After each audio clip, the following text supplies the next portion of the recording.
Everyone listens to the radio, and everybody has a favorite radio station. However, how often does your favorite radio station slip up and say something you wouldn't want your child to hear? In order to protect our future generations, music on the radio should be censored. Today, I'll bring you 4 reasons why the radio station should censor their music. In my first reason, I will tell you how music affects people. In my second reason, I will tell you how censorship will help decrease racism. In my third reason, I will tell you how it will protect our future generations. And in my fourth reason, I'll tell you how it will also help future artists. This brings me to my first reason. People who listen to the radio catch on very quickly to what is being said. Everyone listens to music, and they know that the words that are said in the songs can be contagious. You know, you walk into a high school, and most likely a lot of kids are using the same slang words or the same sayings. Half of those words and slangs come from the music they are listening to. According to New York Times, the average teen listens to 2.5 hours of music a day, and that is the minimum. However, a lot more teens listen to more music, and you know, they're hearing the same vocabulary used over and over again. You know, sooner or later, that's going to become their vocabulary. They're not really studying in the books that hard to get what they want to say. They're actually using half their vocabulary from songs that they listen to. This brings me to my second reason. Censorship can also help decrease racism. According to News One, certain types of music cause whites to become white-centered, meaning that whites aren't really focusing on other races. They're just mainly focusing on whites because this music's only talking about whites and bringing up whites, but it's not at all. It's not bringing down other races, but it's not uplifting them either. However, rap tends to talk about, blacks and Mexicans, and it can sometimes cut down whites, but at the same time, it's also bringing up those two races, and it's causing the same thing. So, some people listen to this music and focus on whites, while others do this. But what if we censor our music to where it's not really uplifting one race? It'll also help uplift the others by just kind of blending it all together. Another issue is the N-word is used way too comfortably.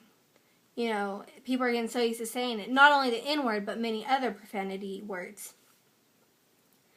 If our music doesn't use these words, then it is possible that, kids won't get so used to using this. And, if they hear this word, they won't, be so comfortable with it. They'll actually be like, hey, that's a word that I probably shouldn't use.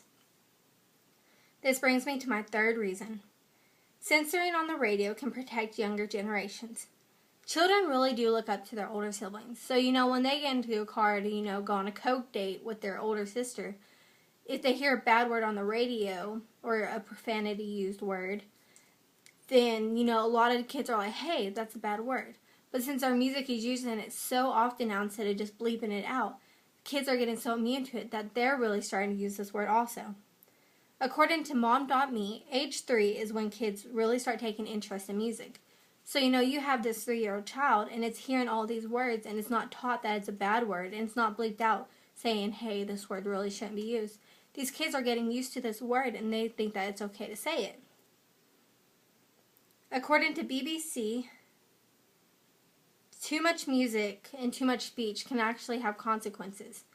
We do have the freedom of speech, but what's going to happen when these kids get to school and, the teacher says, hey, you can't use that word? These kids are like, well, I heard it on the radio. No one taught them that these words are wrong. This brings me to my fourth reason. A censored edit can also cause an artist to sell more.